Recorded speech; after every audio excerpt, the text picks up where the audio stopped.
Walsh Gallery. We're delighted to welcome you here in our newly renovated space. Once again, one of our first events since the renovations were complete to celebrate Father Ian Boyd's book. This gallery is dedicated to fostering conversations that deepen our understanding of Catholic and world history and culture, and this event is a wonderful expression of that mission. We're honored to host Professor Dermot Quinn and Patrick Manning to speak about the book. And I hope this talk sparks curiosity, reflection, and dialogue among all of us. Thank you for joining us, and please feel free to explore the exhibit on the canonization of Elizabeth Ann Seton, which will be up for a few more weeks before we transition to the student show, which opens in mid-April. We're so glad you're here. Okay, to Gloria.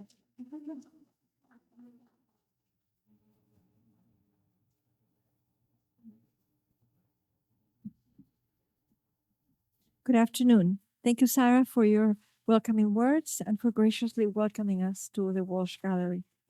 It is wonderful to be back at the library and the Walsh Gallery to present this Chesterton event.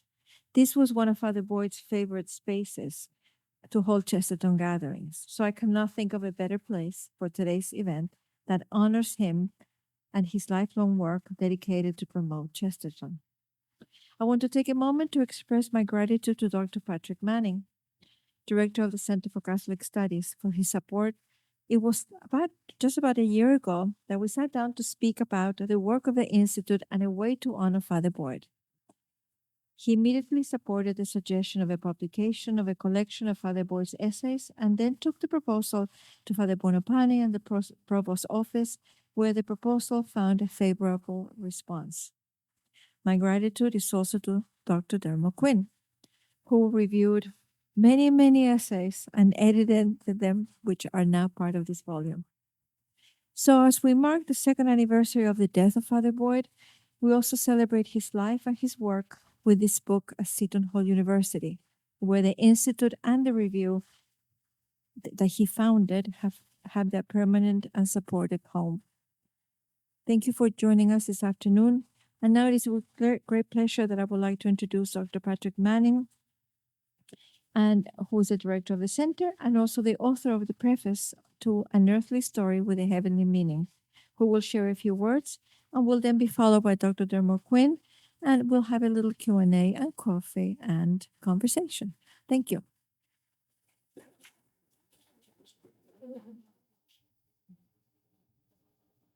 Well, I'll be brief. I'm eager to hear what Dermot has to say. But I do just want to add my own thanks to what Gloria's already said, and to certainly to thank Dermot for his work on this volume and with the Chesterton Review in general. It's the incident. I know that Father Boyd is pleased with everything that the Institute has become here at Seton Hall. And when I sit down and talk with Gloria about all the different people who follow the review, who now follow the podcast, it's a beautiful thing to see how many different people all across the world are continuing to engage with Chestertonian ideas, thanks to the work that Father Boyd began here and that continues to this day. I do especially want to thank Gloria, who is just utterly tireless in her work on behalf of the Institute. I know that Father Boyd is very well pleased with the way that you've carried on his legacy, the way that you continue to invest yourself and carry on the work of the Institute, coming to fruition in this edited volume of essays. So thank you, Gloria, for all that you do for Seton Hall and the Institute and the work of Chesterton. So it is now my pleasure to introduce our main presenter, Dr. Dermot Quinn. Dr. Quinn is a native of Derry in Northern Ireland. He was educated at Trinity College, Dublin, and New College, Oxford. He taught at Brunel University in London and Amherst College in Massachusetts before coming to the history department here at Seton Hall in 1990. He is the author of 4 books, including The History of Seton Hall, which is now required reading around here on purchase in the bookstore if anyone would like a copy. and of course, many articles in various scholarly journals. He was the associate editor of the Chesterton Review for many years, and then took over for Father Boyd as the editor in 2020. And of course, a longtime friend of Father Boyd himself. And so again, I want to extend my gratitude to Dermot, to Gloria for their work on this volume. I'm sad to say that I sort of just missed Father Boyd myself. Even though we overlapped briefly on the campus, I never had the fortune to meet him. And so I'm particularly grateful for this edited volume, because I feel like I've been able to get him just a bit better. And that's thanks to his friends, really, who've carried on this legacy. So I now give you Dr. Dermot Quinn.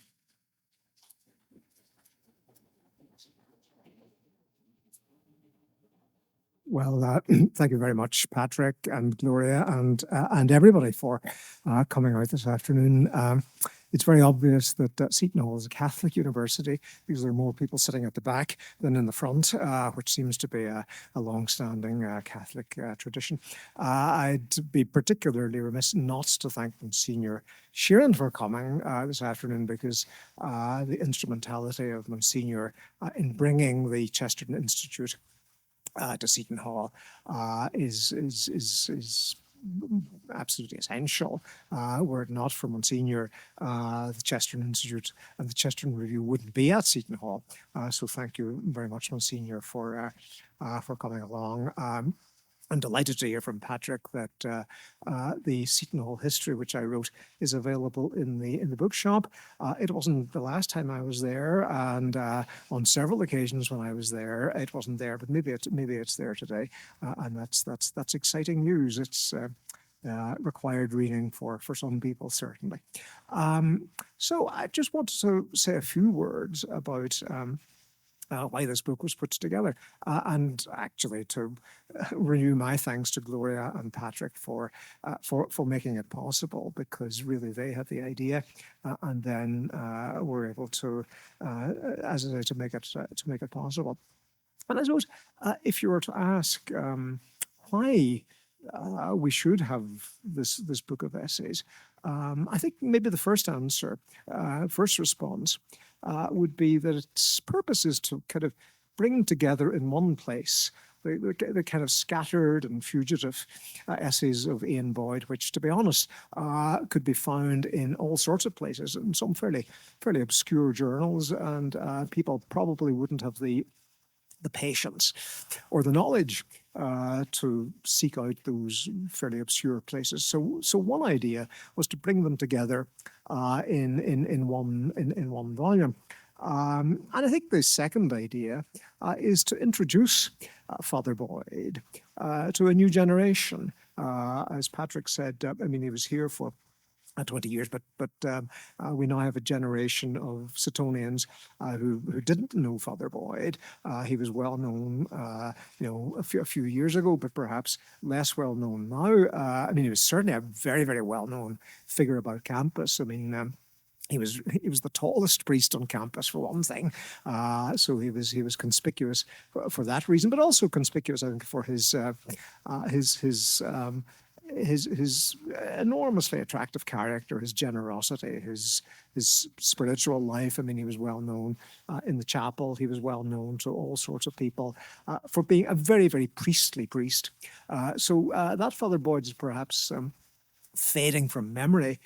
So the idea of the book is to kind of introduce them to a new generation. And then I suppose the third idea of the book, the third reason for bringing these essays together, is to pay tribute to him, a kind of an affectionate tribute to a man whom we all loved and respected.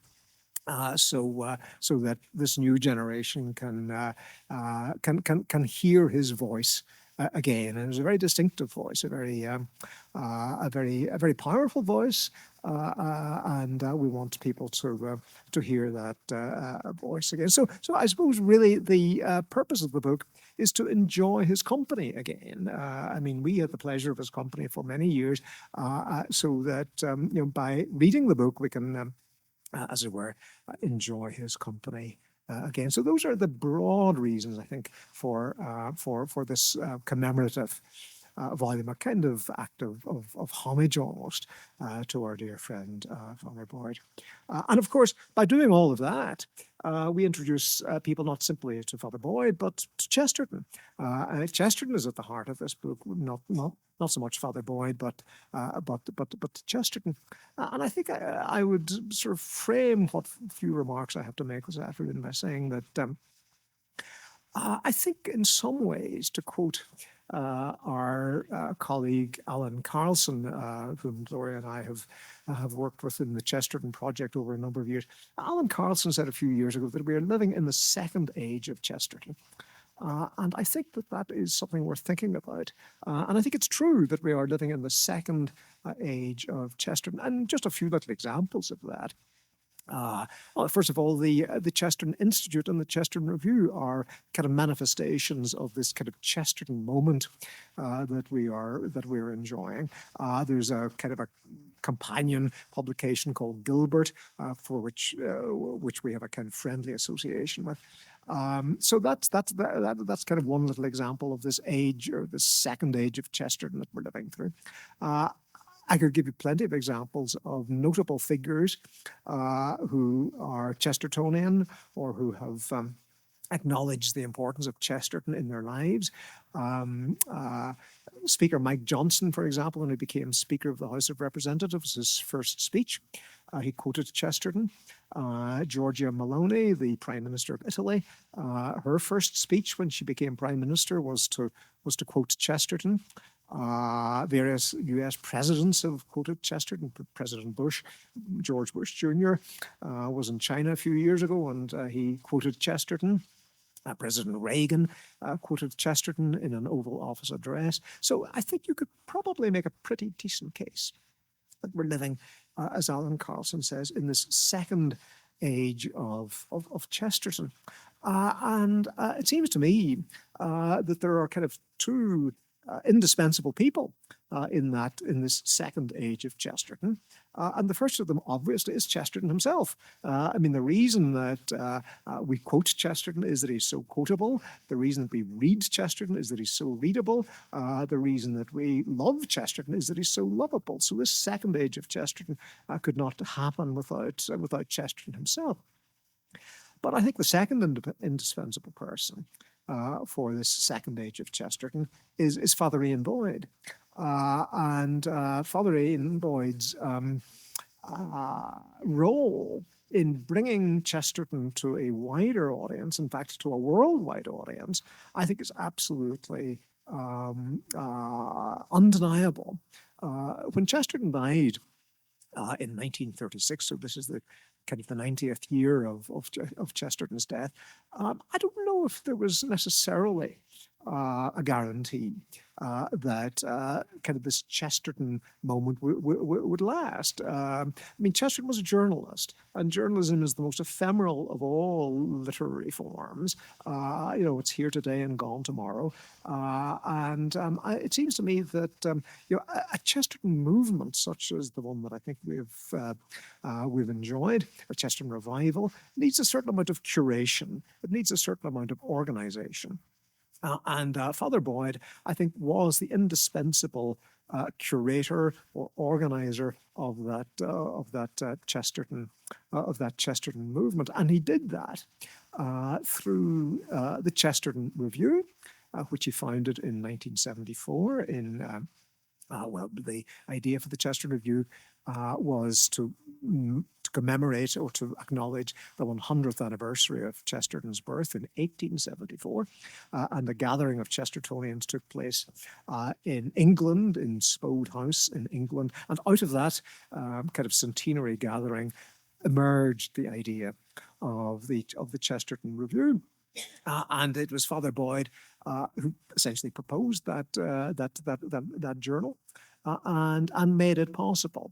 He had a very kind of clear notion of what the Chesterton Review should be, and it was that it should be a scholarly journal, that it should make possible a conversation about Chesterton among Chestertonians and for people who might not consider themselves to be Chestertonians, but are kind of intelligently interested in Chester. So the Chesterton Review was a scholarly journal. And I think in some ways, Father Boyd, and I'll say a little more about his own background in a moment, but in some ways, Father Boyd was kind of very chary about the idea that the Chesterton Review should be a kind of a fanzine, or simply a kind of that it should be kind of an uncritically enthusiastic publication about Chesterton. That was not what Father Boyd intended. Father Boyd intended that it should be a critical, that's to say scholarly, journal devoted to Chesterton and his intellectual circle, Chesterton and the kind of intellectual tradition which Chesterton represented. So I think that's a very important idea behind this Chesterton revival. So who was Father Boyd? Father Boyd was a Canadian. He was a Basilian. He was born in January of 1935. He shared a birthday with Gloria, who wasn't born in 1935. I should add, slightly later. So he was born in a place, a little village called Blaine Lake in Saskatchewan. And I think Blaine Lake was an extraordinarily important, in fact, not the most important, factor in his life. I mean, he was just hugely shaped by the life of Blaine Lake, by the village life of Blaine Lake, by the small community of Blaine Lake, and first and foremost, of course, by his parents. He was he was the youngest of a large family. His father was a lawyer.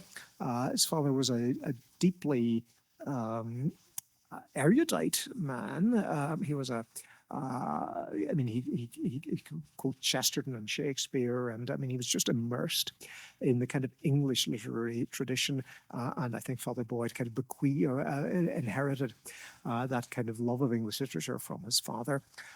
He always spoke very, very warmly of the the beautiful Catholic family life that he enjoyed with his parents and his siblings. He was an undergraduate at St. Thomas More College in Saskatoon.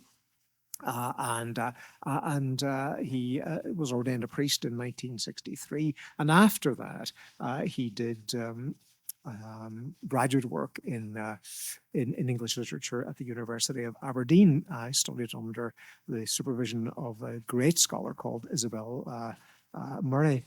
And he always had a great affection for Scotland. His kind of family background was Scottish.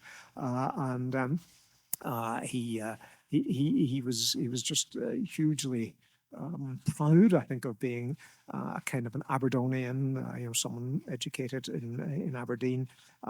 He liked, and there were certain aspects of Scottish life that he kind of exaggerated. I mean, the parsimony of Scots people. He kind of liked to play up the idea that being a Scot or a kind of Scottish Canadian, that he was kind of tight with money.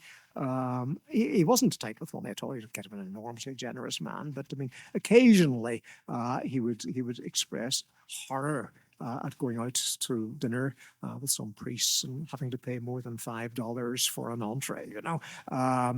So he kind of played up his kind of Scottish parsimony a bit. But his doctoral work was on the novels of G.K. Chesterton. In fact, he has written the definitive study of the novels of G.K. Chesterton, published shortly after he graduated.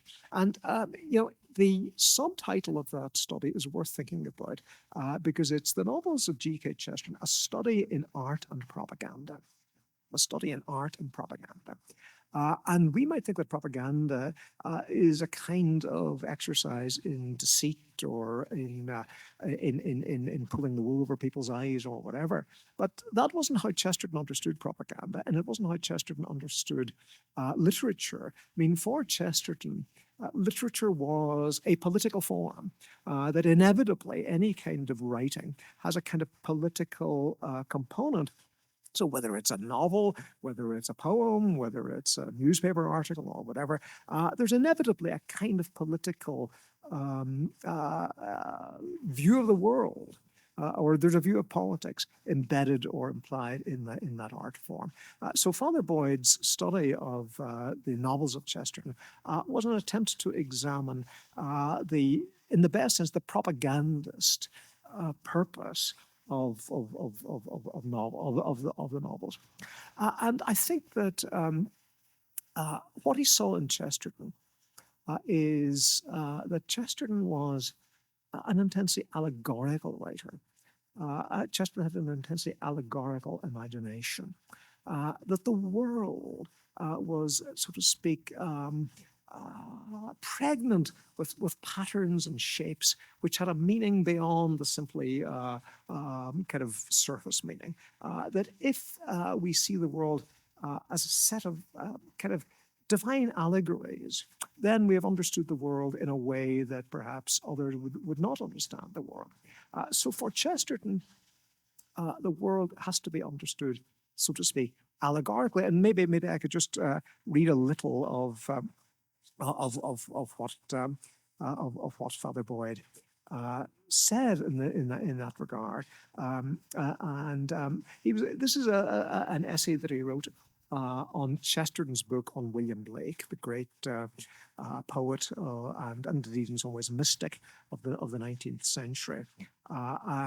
Here's what Father Boyd says about Blake's writing as an allegorical thinker. He says, the whole of human life is made up of an unending series of hieroglyphs, which it is the business of the allegorist to select and interpret. That's a powerful sentence. The whole of human life, this is to Blake, but it's also in a way to Chesterton. The whole of human life is made up of an unending series of hieroglyphs, kind of holy pictures, you might say, or holy writings, which it is the business of the allegorist to select and interpret. The allegory is never a mere translation of a discursive argument into symbolic terms. There is a sense in which the meaning does not exist apart from the allegory, which reveals it. This may be why Chesterton speaks of the artistic mind that sees things as they are in a picture. And finally, this is Father Boyd, and finally, this may be why in one of the later novels, the central character makes a claim for an entirely symbolic view of life. I doubt, Gabriel Gale says, whether any of our actions is really anything but an allegory. I doubt whether any truth can be told except in parable. That's a really resonant sentence, isn't it? I doubt whether any truth can be told except in parable. So that the allegorical imagination is, as it were, the way in which we access truth. Truth, so to speak, large truths come in small packages. A small package like a parable, a small package like an allegory, a small package like a joke. And Father Boyd was, of course, had a wonderful kind of treasury of jokes. So those small truths, when those large truths come in the small packages of allegories and parables and jokes. And in that sense, what Chesterton reminds us of and what Father Boyd reminds us of is that it's the allegorical imagination which, so to speak, makes most sense of the world. So that, I think, is the kind of the key idea in his book on Chesterton's novels. And that's his kind of hermeneutical key, or that's the way in which he unlocks kind of all of Chesterton's writings as, first of all, an allegorical writer. And then I think the second point, and these ideas are explored in the essays in the book. I think the second point that Father Boyd was very keen to make about Chesterton is that he was a sacramental writer, not simply an allegorical writer, but a sacramental writer. I mean, sacramental writing is a very distinctive kind of writing. I mean, the key idea of sacramental writing is that spiritual truth is mediated and made present to us in material ways. Now, we're all material beings. I mean, we're all flesh and blood. And that the sacramental imagination is one in which we recognize how spiritual truths are, so to speak, embedded in the material. So you see it in writers like Chesterton. You see it in writers like C.S. Lewis. You see it in writers like Flannery O'Connor. They all have this notion that the divine is present in oblique and sometimes obscure ways in the operations of material reality. The idea is that there's nothing crude or kind of simplistic about this. Sacramental writing, so to speak, smuggles God or smuggles the divine into the ordinary and into the everyday. Where did Chesterton get this notion from? Well, he got it primarily, I think, from a great Scottish writer called George MacDonald, whom Chesterton regarded with a kind of adulation. And I think Chesterton was just hugely influenced by George MacDonald. MacDonald, I mean, I could quote Chesterton or MacDonald, but maybe the passage is a little too obscure. But I mean, I think essentially what he got from George MacDonald was the idea that ordinary things possess a kind of magic. That ordinary things are just, so to speak, shot through with spiritual significance. I mean, you think of Hopkins's wonderful poem, God's Grandeur, that the world is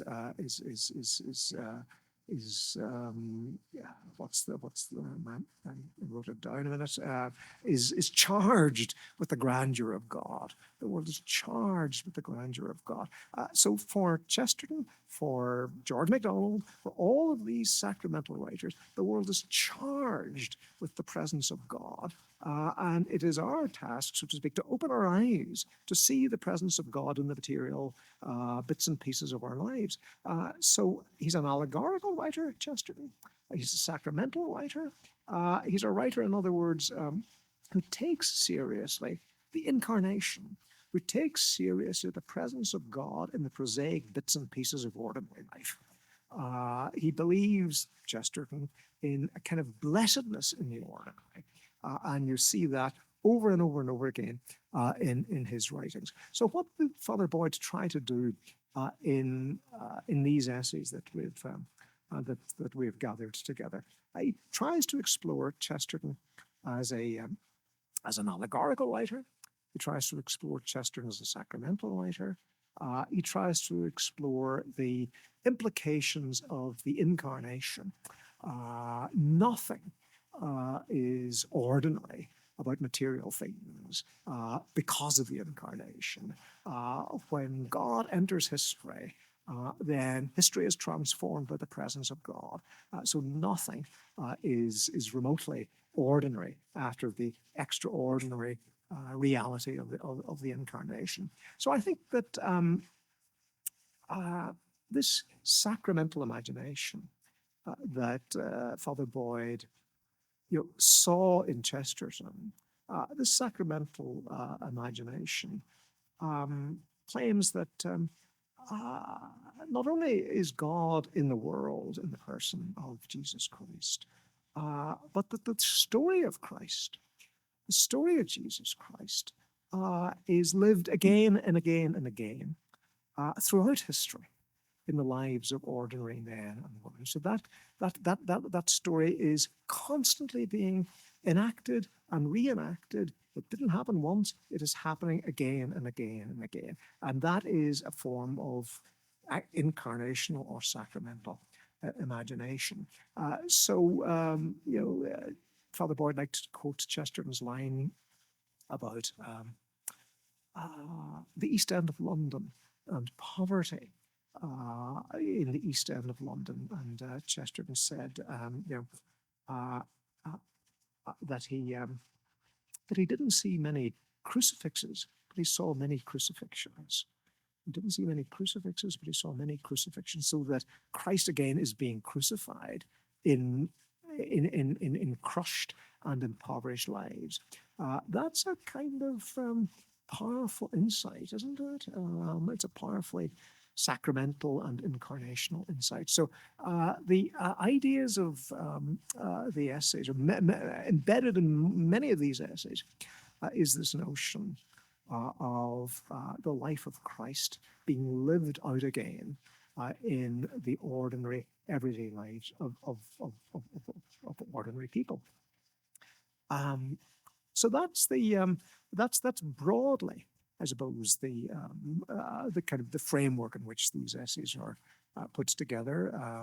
That was how Father Boyd saw Chesterton, and I suppose the other thing that I'd say about the book is that what the essays reveal is just the enormous versatility of Chesterton. And I think the enormous versatility of Father Boyd as well. I mean, he wrote a lot about a lot of things. I mean, if you looked at if you were to look at the contents page, what do we have? We have Chesterton and distributism, and that's a big, big subject. Chesterton and Poland, Chesterton and Japan, Chesterton and Agatha Christie. Father Boyd was a great admirer of Agatha Christie and of detective stories generally. One of the reasons he liked the Father Brown stories, of course. Chesterton and Joseph Mitchell, and on and on and on. So some of the kind of the versatility of Chesterton is kind of captured in the titles of the essays. And I suppose, I mean, we can have a chat about it now. I mean, I don't want to, kind of stay on the podium too long.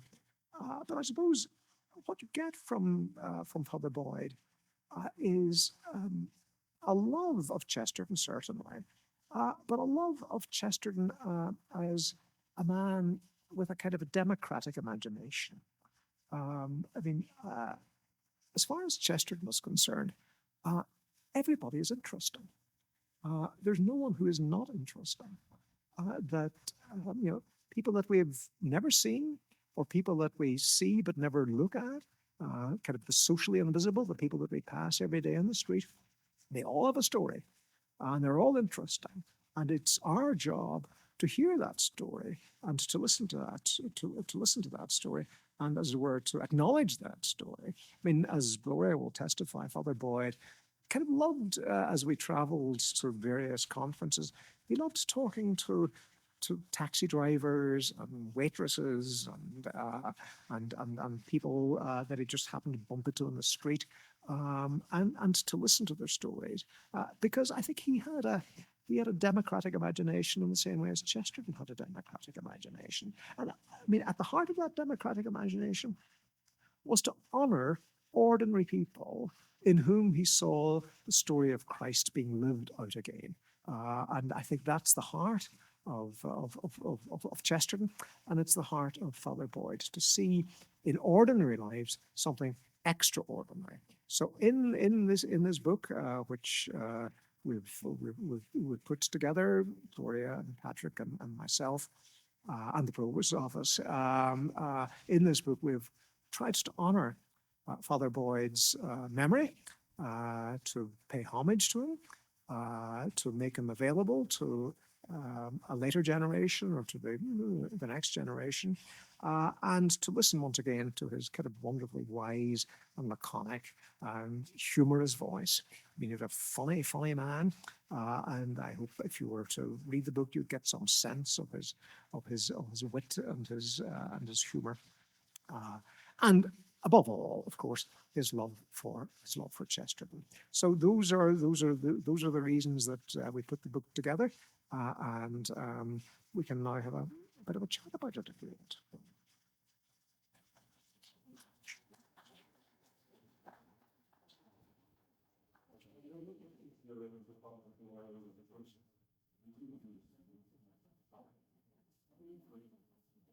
Oh, that's a very good question. Indeed, it was through his father. His father was a huge admirer of Chesterton, and the family had a subscription. His father had a subscription to GK's Weekly.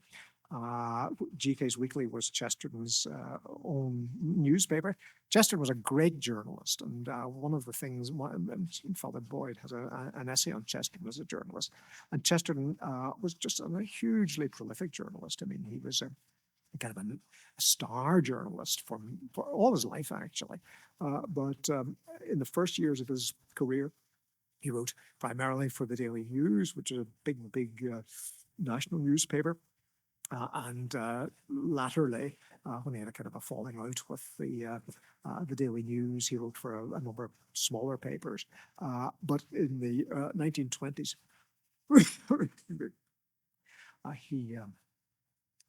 he started his own newspaper called GK's Weekly, and Father Boyd's father, John Boyd, had a subscription to GK's Weekly. Father Boyd's father, whom obviously I never met, none of us met, I think was a pretty extraordinary man in his own right. I mean, he was a lawyer who could have been, I think, a kind of a little superstar, because as I gather from Father Boyd, I think he graduated from university with very high distinction when he was still a teenager. I mean, I think he might have only been sort of 17 or 18 when he got his degree. So it was through Father Boyd's father that he discovered Chesterton, and that was I think that was the main reason that he got to know Chesterton.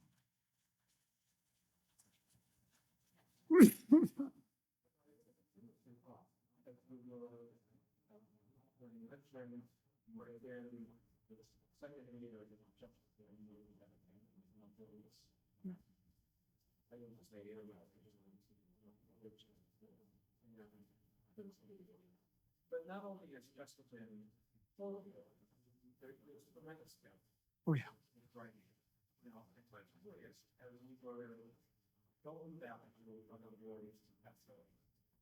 Yeah, I know. You all would think to so like let's say we did it like we were thinking about laws today as perhaps we find ourselves in the second maybe now with the generation people got the standards what would you say? What's the way to go that how the way operates himself or he walks out of it, right?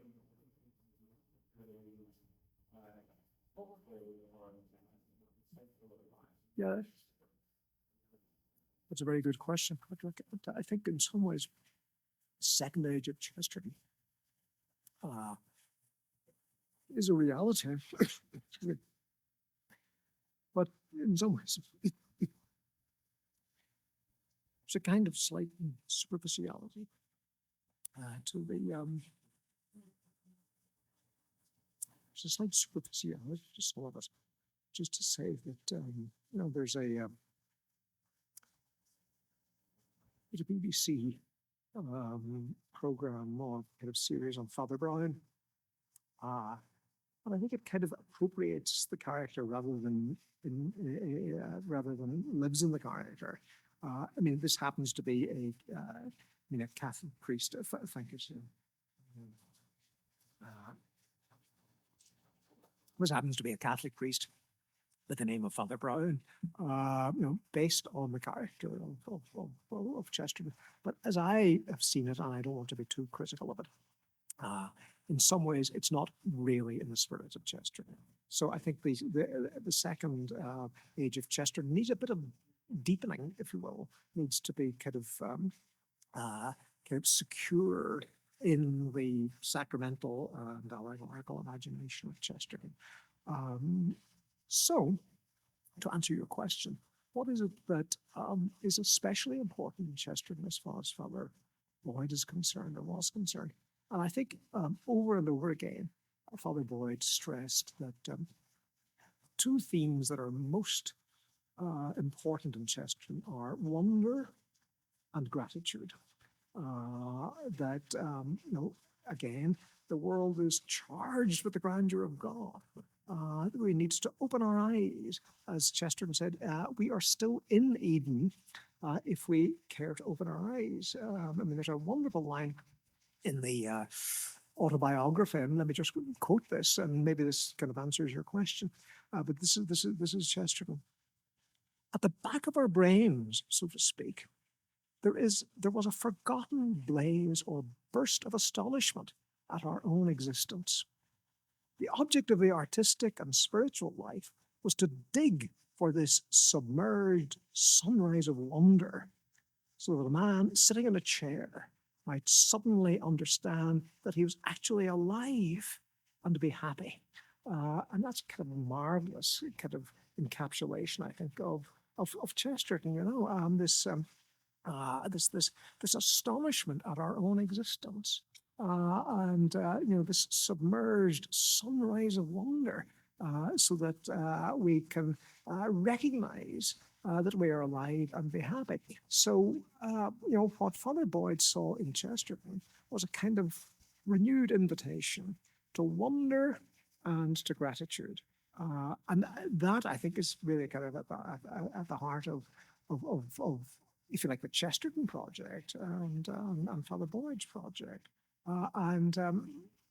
Sometimes it was kind of it's kind of well concealed because as I kind of try to explore in the introduction into the book, occasionally Father Boyd frequently, in fact, invariably would quote Chesterton's wonderful line that the joy is the gigantic secret of the Christian. At the very end of orthodoxy, Chesterton has this memorable line that joy is the gigantic secret of the Christian. And Father Boyd believed that, and he lived that. But at the same time, he could complain, and he could see that we're not living in a golden age anymore, and that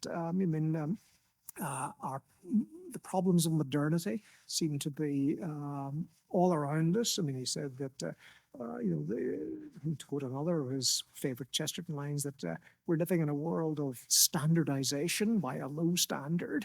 On the one hand, he encouraged us to have that kind of Chestertonian wonder and gratitude and joy. And on the other hand, he could be a bit complaining about the way in which we have maybe lost that joy or lost that wonder, and that modernity in some ways was a huge problem, and that we had to sort of tackle the problems of modernity. So does that kind of answer your question, Patrick?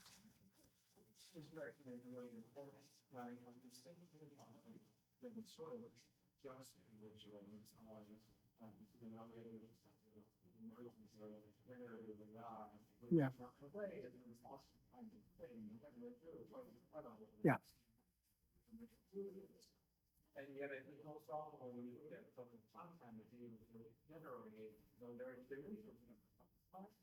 Yeah.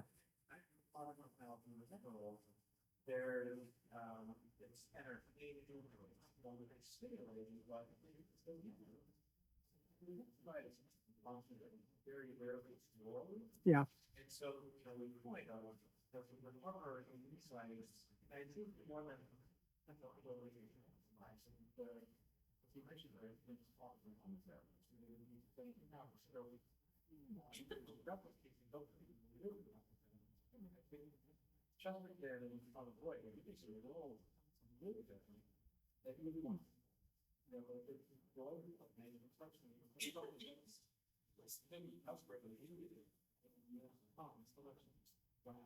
No, I think I think that point is very well taken, Patrick. And I mean, if you look at Chesterton's autobiography, which I think is a really important book in the 20th century, not simply in the Chesterton world, but generally.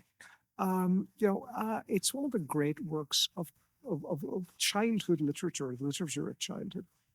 And his description of his growing up is, first of all, hugely affectionate. I mean, love of his parents and his brother and the world that they lived in.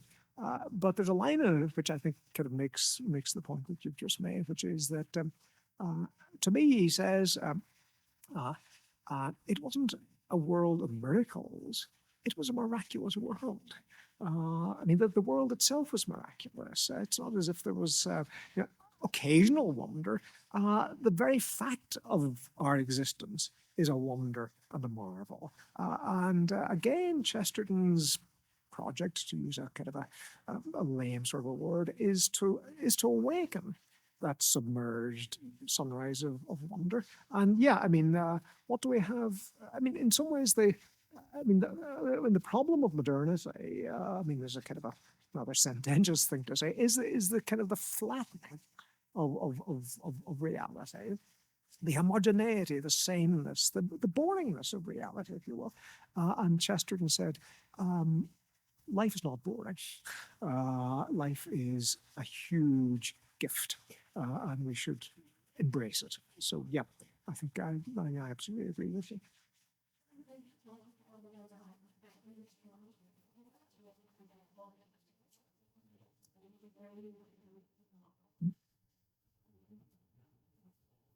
Yeah, that's right, Gloria. It's kind of one of my own favorite lines in Chesterton. It's in the opening page of Orthodoxy, which is a great work of Christian apologetics. Chesterton said that it is the task of the philosopher to be at once at home in the world and completely astonished by it. We have to be at home in the world. We should, in a way, take it for granted, and yet we have to be astonished by it. And getting that balance, if you like, is what the philosopher has to do.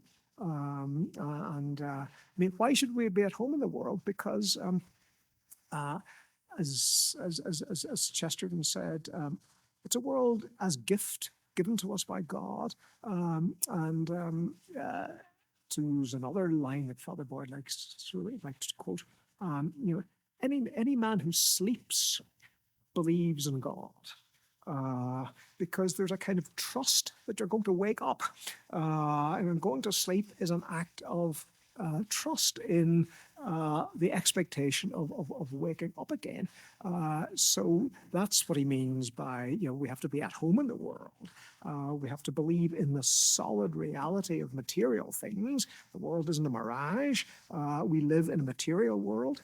And that material world nurtures us and is good for us and good to us. But we also have to be astonished by the gift. So that's a very good line, Gloria. Yeah.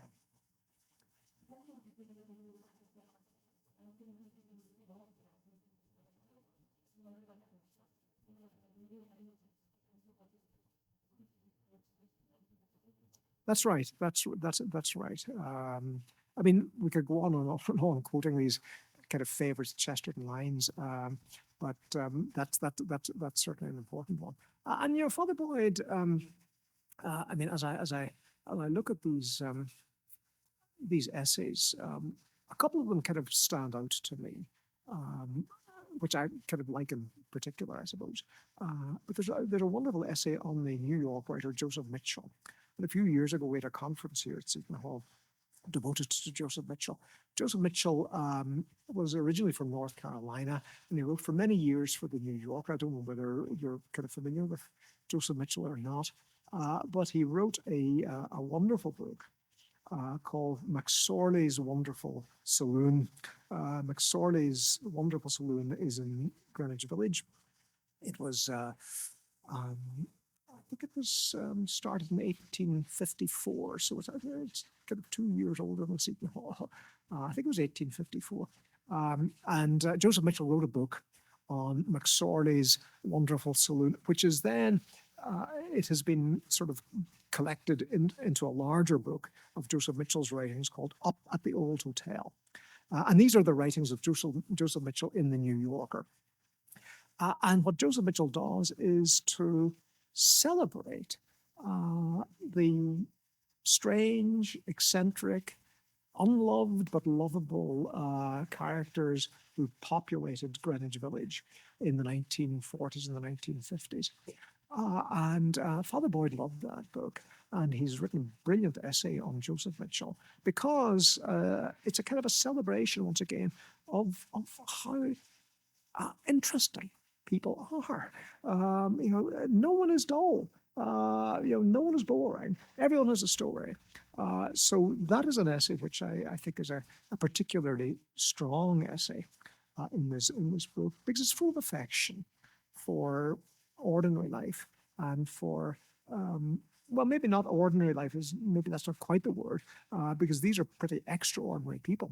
But it's a celebration of eccentricity and nonconformity and oddness and kind of the spectacle of New York life, and that's in some ways deeply Chestertonian. And another thing about Chesterton I didn't mention is that he was a Londoner and very proud of being a Londoner, and he loved the kind of the life of ordinary Londoners.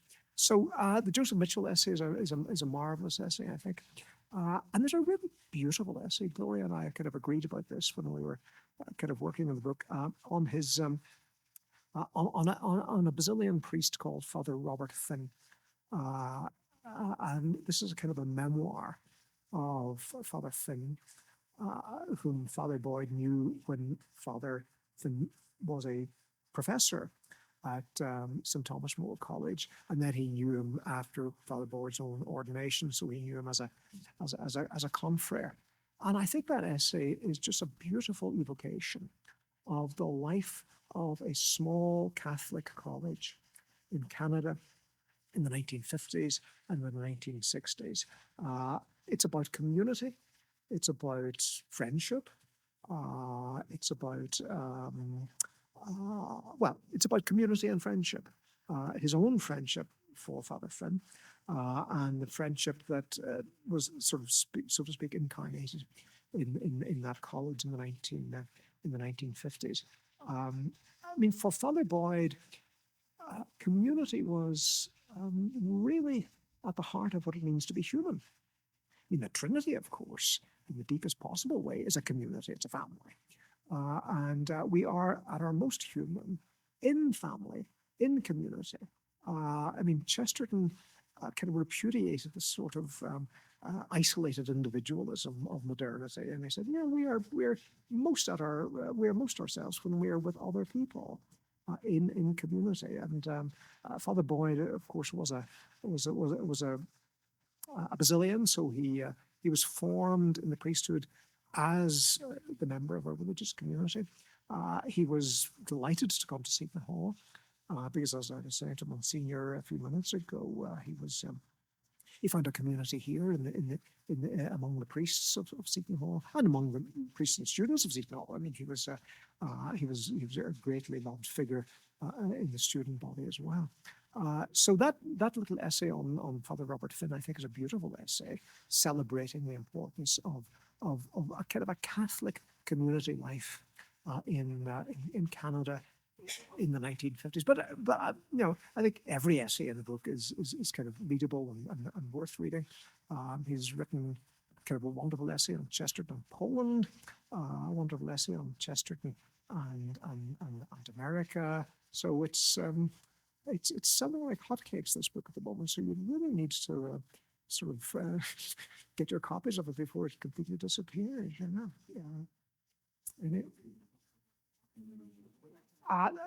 That's a good question, Gloria. Is it going to be in the bookstore? Yeah.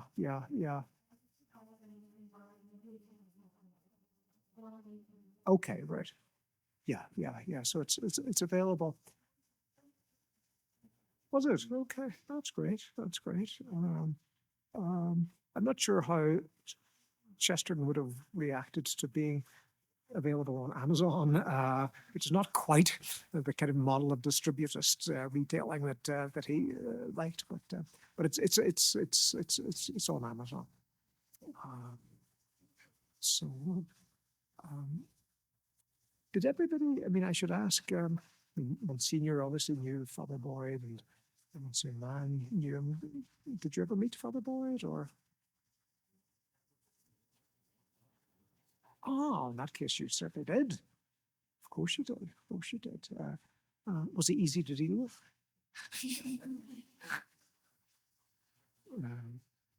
Well, he was a memorable figure, yeah, a very remarkable man, I think. I mean, he wore his learning very lightly. I mean, he knew Chesterton inside out, and he knew English literature inside out, and he had just such a treasury of quotations. You know, I mean, he really had apposite and appropriate quotations for any occasion. So he was a very learned man, but he never overwhelmed you with kind of showy erudition. I mean, it was all carried off very lightly, oh yes,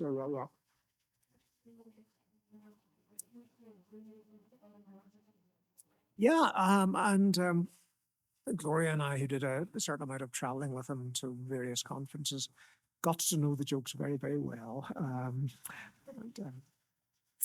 Yeah. Well, are we done, Gloria, or Patrick, or well, yeah, thank you.